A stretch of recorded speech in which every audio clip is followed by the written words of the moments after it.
Hello guys, in this video I am going to submit sitemap in Google Search Console. First you have to create a Google Search Console property by adding your website in this.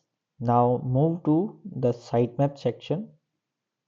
For the site, first get the live link of your sitemap,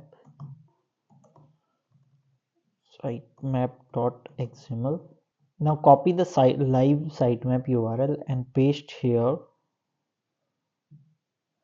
and submit. Now you can see that sitemap submitted successfully. Now you have to wait. Total 34 pages are discovered, and currently the pages, let's check how many pages are indexed for this website.